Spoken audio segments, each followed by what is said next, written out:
The Tampa Bay Rays started the season 5-6, but since April 19th, they are 13-5. Peter Bendix joins me now. He is the Senior Vice President of Baseball Operations and General Manager of the Rays. You guys have the third best record since that time. Peter, what's changed? Thanks for having me, Alana. I think we've started to play more consistent baseball and kind of had a bunch of things come together at once in a way that we were hoping. And I think this is a little more representative of the team that we think we have. You guys are on a 10-game West Coast trip. That is never easy considering you're all the way in South Florida. You have to like what you've seen so far away from Tropicana Field. What's worked for you guys? We've been playing really well on the West Coast. I'm out here in Los Angeles to play the Angels now, and we just had a great run in Seattle where we'd have some tough luck before, and I think we're playing really well in all facets, and I think we've had different guys step up in each game, and when you're going to have a stretch like we have, you're going to need different players every game to kind of carry you through. A 6-game win streak so far between the Rays, or excuse me, Oakland and Seattle before losing yesterday's game. And you mentioned some guys stepping up. I would say Margot, one of those guys. He is hitting the cover off of the ball. What's worked so well for him effectively offensively, Peter? He's just locked in. It is really fun to watch. I think we've had some of our players start calling him Manuel Margot ahead because of his clutch hits and his go-ahead run. That's really stuck. I think that fits him well, but he's always had power. He hits the ball hard. He just hasn't necessarily put it together to result in home runs.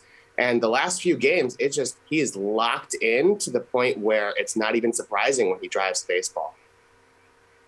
Yeah, 8 RBI in his last 4 games. I think Manny Margot ahead is a perfect nickname for him. He's not the only one hitting, Peter. Wander Franco continues to put together good at-bats. Speak to about just some of the other guys in that lineup that are giving you guys length 1 through 9. Wander's just incredible to watch. It's only the middle of May, and we're running out of words to describe him. His bat to ball, his ability to drive the baseball, to know what's coming and make adjustments throughout at bats, it's just incredible. And then you remember that he hasn't even been in the big leagues for a full year and that he might get even better beyond this. It's really amazing. Ji-Man Choi, coming off of the IL, was doing so well prior to hitting the shelf, but Yandy Diaz really played a good brand of ball in his absence. Has he shown you something in getting more playing time? Absolutely. Yandy's really been locked in too, and his eye at the plate is the best on the team, one of the best in baseball, and he hardly ever swings out of the zone. It results in a lot of walks, a lot of hard hit balls. His approach, taking the ball up the middle the other way, it's kind of an old school approach, and it's really nice to see. As a result, it leads to a really high batting average, a really high on-base percentage, and really just one of the toughest outs in the lineup.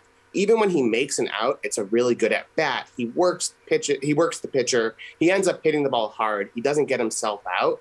And I think that even when he makes outs, it makes it tougher for the pitcher when they're navigating the rest of our lineup.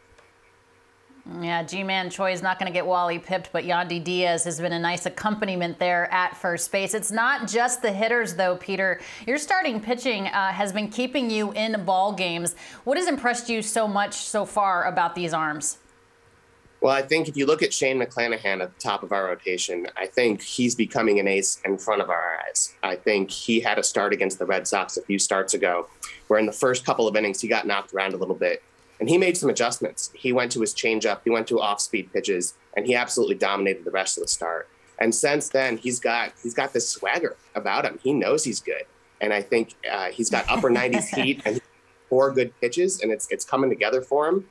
I think with him and Corey Kluber with the veteran presence, and basically the whole pitching staff is kicking in to help, and that's Rays baseball. You know, we're never going to lean on 1 or 2 players. It's really the whole group. Yeah, you mentioned McClanahan, Rasmussen as well, Corey Kluber giving you good outings. Let's talk about innings, however. You guys lead the league in terms of reliever innings. How do we get your starters to go deeper, and how do you continue to manage the workload of that bullpen? Well, we had, 18 games of buildup in spring training, and we have Corey Kluber, who's coming off of missing half of the year last year, and then a bunch of young starters. And beyond that, we had a bunch of injuries. We had 3/5 of our starting rotation missed time. Ryan Yarbrough just came back, pitched really well yesterday. We're hoping that Shane Baz and Luis Patino can be back in the next month or two. And I think once we get into full health, we'll be able to kind of have a more traditional, if you will, starting rotation. But in the meantime, you know, we've had to play the hand that we're dealt, and we've had a couple of poor outings, a couple of shorter starts, a couple of injuries here and there, and our bullpen has really picked up the slack. They've done everything that we've asked and more, and they're a big reason why we have the record that we do. Well, you guys are doing so well. Again, the third best record in all of baseball since April 19th, 13-5 in that time. Peter Bendix joining us now. Thank you so much. Thank you for having me.